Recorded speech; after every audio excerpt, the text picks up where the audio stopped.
Hello there, and welcome to another episode of Electric Sheep. Let's just get things going with Drunken Phoenix. Drunken Phoenix. They called me the Phoenix because I never stayed down. I'd crash, burn, black out, and somehow wake up again. Charred soul, blistered tongue, heart still hammering.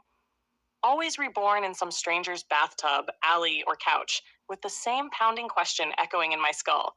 Why am I still here? I wasn't always this way. Once I was Captain Solon Var, star pilot of the Sol Dominion, decorated and disciplined. I flew through supernovas, drank the light of dying stars, and thought myself immortal. Then came the crash over Kepler 9, half my crew gone, my ship melted into a crater of slag and bone. The Dominion called me a hero, but I knew better. The black box said pilot error. My error. My hands. My fault. After that, the bottle became my co-pilot. I drifted from planet to planet, doing odd jobs. Freighter escort, scavenger, bar bouncer, sometimes mercenary if the pay was good and the cause was vague. Always with a flask in my coat. I'd toast the dead every night, then wake up feeling like one of them. Then came her. A woman in a long crimson coat walked into the rusted Halo bar on Ganymede Station. She sat across from me, no invitation, no fear. Her eyes were like the center of a flame, hot, steady, impossible to look away from.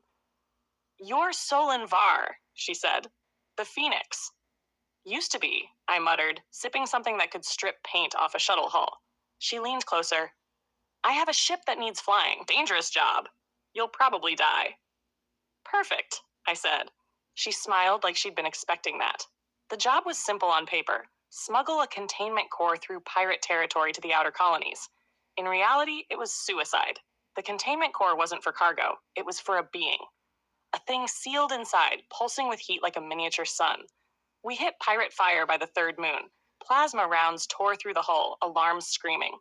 I was half drunk, half awake, but something inside me clicked. The old instincts, the same ones that had died with my crew, ignited again. I pulled maneuvers sober men wouldn't dare. We burst through the blockade, engines bleeding, but alive. And then the core cracked. Light poured out, fire that spoke. It wasn't words, but feeling. Rage, grief, hunger. The ship began to burn from the inside, yet the woman didn't scream. She just turned to me and said, "You can contain it. You were meant to." And before I could argue, she opened the core. Flames consumed everything. I remember the taste of it, the light, the pain, the laughter. I remember melting. Then nothing. When I woke, I was lying in the ruins of the ship on a beach of glass and ash. The sky above was violet. The woman was gone. The core was gone. But I wasn't the same. The fire was in me now. Every heartbeat a spark. Every breath a flicker. My wounds healed. My mind cleared. And for the first time since Kepler 9, I felt alive. The bottle lay beside me, cracked open. Liquor spilled into the sand. I stared at it for a long time, then stood and let it burn.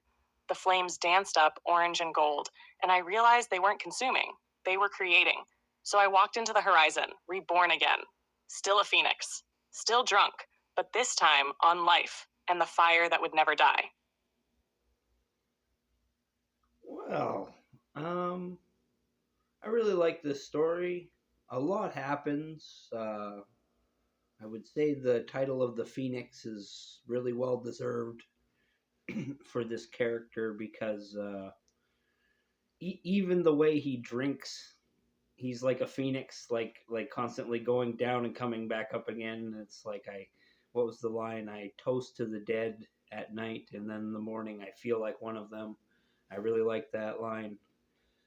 Um, but then he continues to embody the idea of the phoenix, like his instincts ignite, and he comes back from being dead in his instincts to being alive again, rising like a phoenix. And then again, at the end of the story, he gets engulfed by flames, and it's like, holy, he's Phoenix all over the place. He couldn't be more Phoenix. And so I can't take too much credit for this story because I only came up with the title Drunken Phoenix. But the rest of the story was all written by ChatGPT, so take that as you will. I'm a little jealous. I feel like this was a really good story. Um, Yeah, so leave your opinion.